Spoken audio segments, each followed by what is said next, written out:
বগুড়ায় ক্ষুদ্র ও মাঝারি চাষিদের আলু সহ অন্যান্য ফসল সংরক্ষণে স্থানীয় পদ্ধতিতে সংরক্ষণাগার তৈরি করা হয়েছে।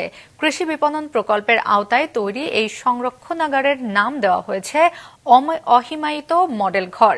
বিদ্যুৎহীন এই সংরক্ষণাগারে আলু সহ অন্যান্য ফসল মজুদের সুফল পেতে শুরু করেছেন কৃষকরা। বগুড়া থেকে খোরশেদ আলমের পাঠানো তথ্য এবং চিত্রের ডেস্ক রিপোর্ট। আলু উৎপাদনের অন্যতম শীর্ষ জেলা বগুড়ায় এবছর ফসলটির উৎপাদন হয়েছে প্রায় 13 লাখ টন। 3 লাখ টন স্থানীয় চাহিদা মিটিয়ে আরো অন্তত 4 লাখ টন আলু সংরক্ষণ করা হয় জেলার 42টি হিমাগারে। পর্যাপ্ত হিমাগার না থাকায় কৃষকরা কিছু আলু নিজেদের কাছেই সংরক্ষণ করেন, তবে বেশিরভাগ কৃষক আলু বিক্রি করে দিতে বাধ্য হন।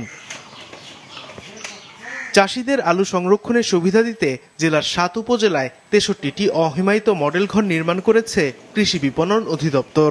বাঁশ, কাঠ, ঢেউটিন দিয়ে তৈরি এসব ঘরে 3 থেকে 6 মাস পর্যন্ত আলু রাখা যায়।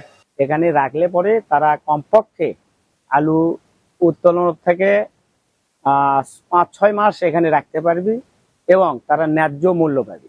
আমার প্রয়োজন হলো টাকার, আমি যে কোনো মুহূর্তে বিক্রি করতে পারি, কিন্তু যদি আমি কোল্ড স্টোরে রাখতাম তাহলে হয়তো এটা সম্ভব হতো না। 3-4 মাস আমি বিক্রি করতে পারতাম না। এখান থেকে আমার টাকা সাশ্রয় হচ্ছে। অহিমায়িত মডেল ঘরে কৃষকরা বিনা খরচে আলু সংরক্ষণ করতে পারছেন বলে জানান এই কর্মকর্তা। আমরা যদি এই ঘরে আলু রাখি তাহলে আমাদের কোনো কোল্ড স্টোরেজে ভাড়া লাগছে না, এটা হচ্ছে সবচেয়ে বড় সুবিধা। এছাড়া কোল্ড স্টোরেজে আলু রাখতে কিন্তু বস্তার প্রয়োজন হয়, এখানে কোনো বস্তাও লাগছে না এবং কৃষক যখন ইচ্ছা তখনই কিন্তু সে এখান থেকে আলু বের করতে পারছে, বিক্রি করতে পারছে। তো যেহেতু কোনো খরচ হচ্ছে না, কৃষকের হাতের নাগালে এই আলুগুলো থাকছে, এটা তো অনেক বড় একটা সুবিধা। একটি অহিমায়িত মডেল ঘর নির্মাণে ব্যয় হয়েছে 2.5 লাখ টাকা।